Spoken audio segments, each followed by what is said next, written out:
This was a bombshell. I mean, this was a thunderbolt. I mean, you couldn't see this. I never dealt with classified documents before. I never took them. I dealt with all kinds of national security stuff. I ran all kinds of stuff. I didn't know about it at the time. But my telephone had been wiretapped 2 years earlier by Kissinger and Nixon because they were angry at some of the leaks that I had in my stories. So if I'd gotten that, those things were like hand grenades. What we had was kilotonnage. We had a nuclear weapon sitting there, a journalistic nuclear weapon, sitting in our laps.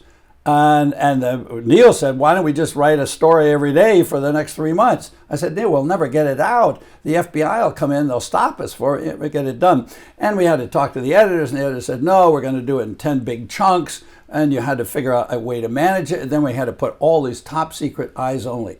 Top secret is only the start. It's eyes only is higher because it means it only goes to the people to whom it's addressed. The guy in the next office, the gal in the next office, she's got no right to see it. Only that person. The president to the ambassador, maybe 6 other people can see it, that's all. So we're looking at the inside of the inside. We're inside the Holy of Holies, looking at the Pentagon's own history. Robert McNamara, the Secretary of Defense, who was one of the architects of Vietnam policy, kept pushing it, kept telling us what the kill count was, how we were beating the Viet Cong and so forth, had actually become disillusioned with the war by about 1966-67.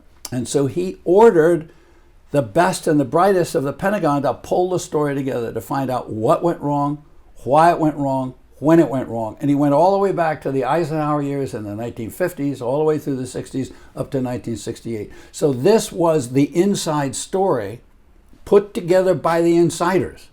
And what we were doing is saying, hey, we're going to take the inside story and share it with the American public, with Congress, with the media. And, I mean, our reactions were, we didn't even realize how badly we had been lied to. We knew we'd been lied to about all kinds of stuff. But what we were doing was we were able to compare the secret documents in real time, live at the moment. McNamara is saying one thing to the public on December 21st, 1963. I'm encouraged about how we're going to do. We have good reason to be optimism. And the very same day, he's giving Johnson a memo saying, things look terrible. I don't know how it's going to work out. If we don't turn this around in the next 2 or 3 months, Vietnam is going to go neutral or maybe have a communist government. Totally opposite. And we could then put them together side by side. And we're talking about something McNamara said in 1963. We're sitting there in 1971. You can't argue 8 years later that publishing that would jeopardize national security. That's what the Nixon administration argued when they went to court, when they tried to shut us down. But you couldn't really argue that. It was a matter of political embarrassment. It was a matter of people lying and being caught in lies. But you couldn't say there was any jeopardy to the American troops or to the American policy.